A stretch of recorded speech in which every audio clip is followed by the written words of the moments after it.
relação agonista-antagonista. E o sinergista fica lá de coadjuvante, né? Aqui, moçada, a gente tem algumas coisas bem interessantes. Toda vez que um agonista, um músculo principal, está contraindo, o seu músculo contrário, que é o seu antagonista, vai ter que estar relaxado. Isso é essencial para o movimento perfeito. Tem que ter esse sincronismo. Como que isso acontece? Por quê? Como? O que acontece no corpo para quando eu contrair um músculo, o outro ficar desligado? Acontece isso daqui, ó. Vou desenhar aqui um músculo. Que acabou a lousa. Aqui tem um músculo. Pode ser qualquer um. Esse é um agonista. É o músculo que vai fazer o movimento, tá? E do lado de cá, eu vou desenhar outro músculo. O contrário dele. E aqui, então, eu tenho quem? O antagonista.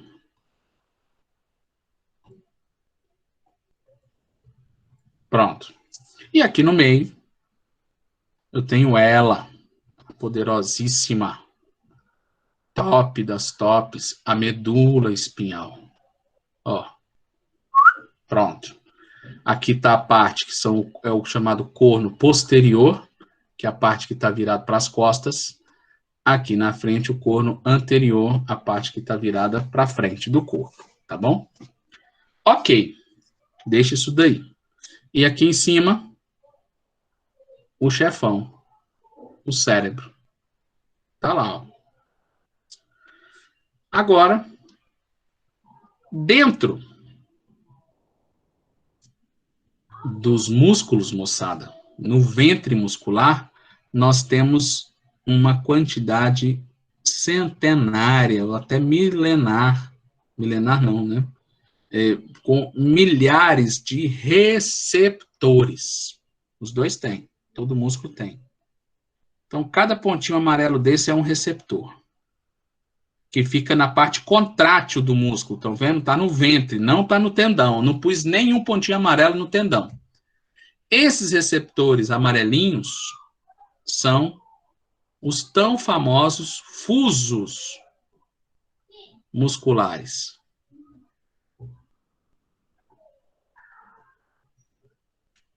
Então, o que são fusos musculares? São receptores musculares que ficam no músculo para receber alguma informação, algum estímulo e enviar para o cérebro. A função dele é esse. Ele é um receptor. No tendão,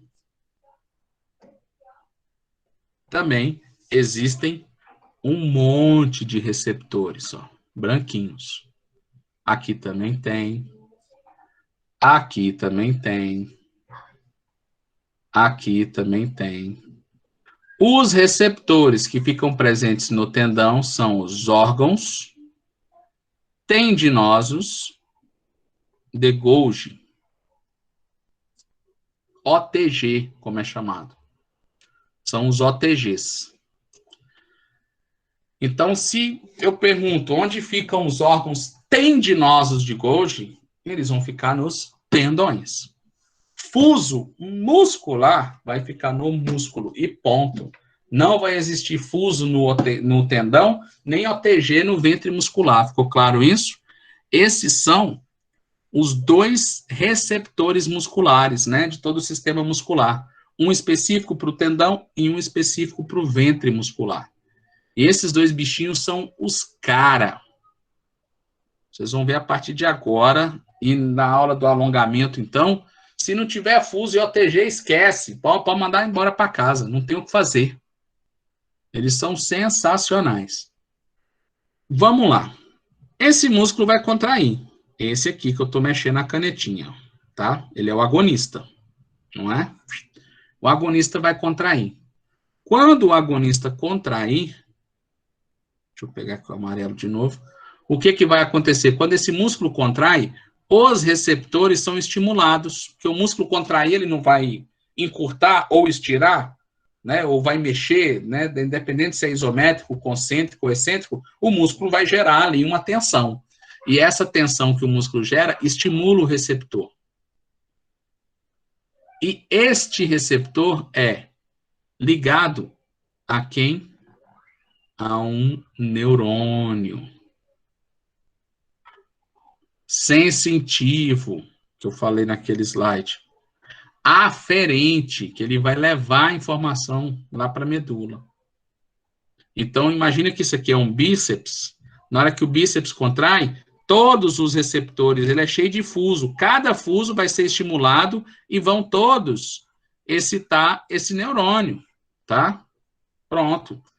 E na hora que esse neurônio é estimulado, a gente está com o músculo no bíceps, esse estímulo vai subir o braço, vai passar na axila, vai passar na clavícula, vai entrar na cervical, na medula, bem ali, puf, entrou. Ok? Se for o bíceps. Se for o quadríceps lá no joelho, na coxa, na hora que contrair, o fuso muscular do quadríceps capta a contração, estimula o nervo, esse nervo vem subindo pela coxa, passa na virilha, entra no ilíaco, na bacia, vai no sacro, passa no sacro e começa a subir a medula, lá na lombar. Então, de qualquer forma, eles vão até a medula, independente de onde estiver, né? Então, moçada, toda hora que contrair o músculo, o bíceps, o fuso muscular dele é acionado e excita este que a gente chama de primeiro neurônio, que é esse que é periférico. Lembra que eu falei que o que não está na medula e está para fora é periférico, sistema nervoso periférico? Aí esse primeiro neurônio chega no corno posterior da medula, na parte de trás, que é sensitiva, e vai excitar ou estimular outro neurônio. E esse outro neurônio vai para onde? Lá para o tálamo, através da via espinotalâmica. Espino de espinha, de coluna, e talâmica de talos. Esse é o segundo neurônio. Também está levando informação para o cérebro. Então, está subindo, ó, é aferente, é sensitivo. Lá no tálamo, ele encontra outro neurônio que vai até o córtex. Esse é o terceiro neurônio. É lá no córtex sensitivo, no giro pós-central, ponto. Opa! Mexeram no músculo. Agora que o cérebro ficou sabendo.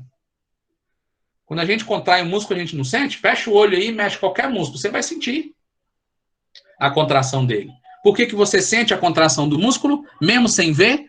Mesmo que estiver olhando para o outro lado e de olho fechado, porque o fuso muscular desse músculo é excitado. Ativa o primeiro neurônio entra no cono posterior da medula, ativa o segundo neurônio vai até o tálamo, ativa o terceiro neurônio, e o terceiro neurônio chega no córtex e fala, vai lá, bate na porta, ó, estão mexendo lá. Aí você fica sabendo. Então, isso é o sensitivo, isso é a sensibilidade. Isso é o que a gente tanto fala, moçada, que vocês já ouviram um monte de vezes e muitos falam, ai meu Deus, o que é isso? É o famoso feedback. A gente não fala, me dá um feedback. É a informação, feedback é a informação. Me liga lá, depois você me passa o feedback do que deu. Ou seja, depois você me informa o que aconteceu lá. Então, o músculo dá o feedback. Esse nervo vai lá informar o córtex. O córtex está lá, é o rei, é o cérebro. Tem que saber de tudo o que acontece no corpo. Então, essa via, essas conexões são 3 neurônios, 3 caminhos que vão se conectando e fazendo sinapses, excitando, até chegar lá em cima. Aí, lá em cima, no córtex, esse estímulo foi interpretado e recebido. Isso acontece em frações de milésimos de segundo. Na hora que você contrai o músculo, você já sente. Porque isso é muito rápido. É estímulo elétrico. Esses nervos conduzem em 50, 60, 90 metros por segundo. É muito rápido. Chega lá, você nem pisca. Ok? Ponto. Vamos lá, vamos devagar. Estou contraindo o músculo ainda, né? O músculo contraiu o agonista. A gente está tentando aqui explicar a relação do agonista-antagonista. Por que quando o músculo contrai, o outro fica relaxado? Então, o agonista está sendo contraído. Contrai, o fuso muscular é ativado, o fuso estimula o primeiro neurônio, que chega no cono posterior, excita o segundo neurônio, que chega no tálamo, o terceiro e pronto, informa. Ao mesmo tempo que o primeiro neurônio excita o segundo, este mesmo primeiro neurônio excita um outro neurônio pequenininho, chamado de interneurônio. Ponto. O que é um interneurônio? É um neurônio que fica entre os neurônios, fica entre os cornos da medula. A função do interneurônio é comunicar a parte posterior da medula com a parte anterior. Ele fica entre os dois, por isso que ele é um interneurônio. Existem interneurônios que são excitatórios, eles vão ativar alguma coisa. Existem interneurônios que são inibitórios, eles vão inibir, desligar alguma coisa. Esse interneurônio aqui, ele é inibitório. Vou botar um menos aqui, que ele vai inibir. Então, vamos voltar. Com o músculo contraiu o bíceps. Fuso muscular é tensionado, ativado, capta essa tensão, transforma em atividade elétrica e estimula o primeiro neurônio. O primeiro neurônio leva a informação até a medula, no cono posterior, onde vai fazer duas sinapses. Uma com o segundo neurônio e com o terceiro, e vai fazer a informação sensitiva. E uma segunda sinapse com o seu interneurônio inibitório. Ok? Beleza. O que esse interneurônio inibitório vai fazer? Ele vai fazer isso daqui, ó. Aqui, no corno anterior da medula, eu tenho o motoneurônio que contrai o músculo. E tem um que vem para cá também, contrair o de cá. Eu não vou desenhar aqui, senão vai ficar muita coisa. Então, esse é um motoneurônio. O neurônio motor, né? Pode ser um motoneurônio alfa, gama, tem vários tipos, enfim. Esse bichinho aqui, esse nervo que vai lá contrair. Esse motoneurônio contrai o músculo. Tá? Esse também tem um motoneurônio dele. Perfeito? Então, agora, olha só o que vai acontecer. Vou pegar minha caneta vermelha aqui, ó. De novo, para ficar bem fixado. Fuso muscular foi ativado com a contração do agonista. Ativou o primeiro neurônio entra no cono posterior, ativa o segundo e, respectivamente, o terceiro, e vai lá para poder informar o que está acontecendo, para dar ciência para o cérebro. Ao mesmo tempo, esse primeiro neurônio excita o interneurônio inibitório. A função dele é inibir. Então, o que esse bicho vai fazer? Ele vai fazer isso, ó. Ele vai inibir esse motoneurônio, vai cortar, vai desligar ele. Filho, desligou, tirou da tomada. Puf. Quando desligou, esse músculo não vai conseguir contrair, ele vai ficar relaxadíssimo. Enquanto este fuso estiver sendo excitado, contraindo e informando tudo isso daqui, o interneurônio vai estar inibindo para o de cá ficar quietinho, quietinho, quietinho. Desliga. Ele desliga e ainda fala para o agonista aqui, ó. Ó, já desliguei, pode, sossegado, pode mexer que não vai te atrapalhar. Aí o agonista mexe à vontade, porque o antagonista está relaxado. Por que está relaxado? Porque ele foi inibido pelo próprio músculo que está contraindo. Aí, se de uma hora para outra você resolve contrair o antagonista para voltar ao movimento, né? Imagina eu contraindo o bíceps fazendo flexão. Estou fazendo flexão com o bíceps. Pá, pá, pá, pá. Meu bíceps está ativado, fuso muscular do meu bíceps está entrando na medula, excitando, indo até o cérebro, excitando o interneurônio, que vai inibir o tríceps. O motoneurônio do tríceps. O tríceps está relaxadinho.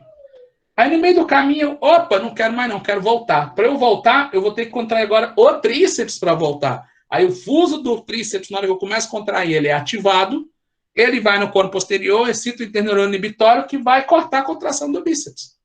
Então, é só fazer um espelho invertido. Isso acontece, moçada, a todo instante. Todo instante. Meus dedos, olha só.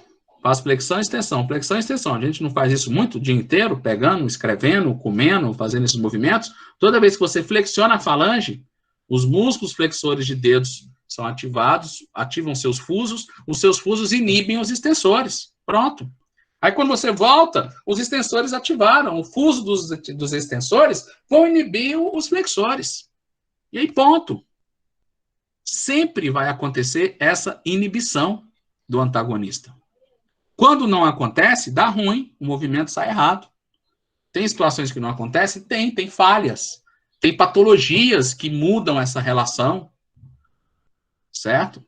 Tem patologias que o movimento não é muito preciso. Um está indo, o outro está querendo vir, né? Se tem algumas alterações assim neurológicas por descargas desacerbadas, certo? Desordenadas e descontroladas, né? Centrais. Então, você tem uma má sincronia agonista-antagonista. Ponto. Depois de todo esse emaranhado aí, né? Vamos pôr uma prática nisso. Por que eu estou falando dessa relação agonista-antagonista? Quando que eu vou usar?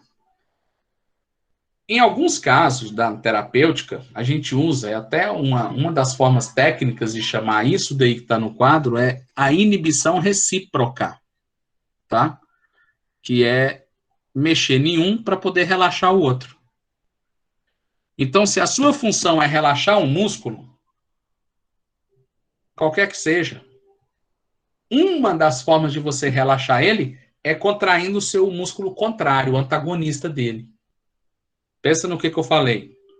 Se a minha intenção é relaxar um músculo, eu vou contrair o antagonista dele. Porque quando eu contraio o antagonista dele, o fuso muscular do antagonista vai inibir que esse aqui contraia, vai relaxar ele.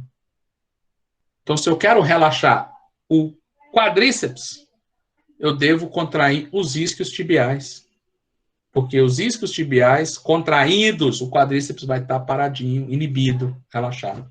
E a gente vê isso na prática, a gente consegue relaxar. Né? Então a gente usa muito essa relação. Vou mexer no outro para atingir você. Eu vou mexer no seu inimigo lá, no que faz o contrário, e você vai sofrer. E funciona muito bem. Né? Então essa relação agonista-antagonista é muito bacana.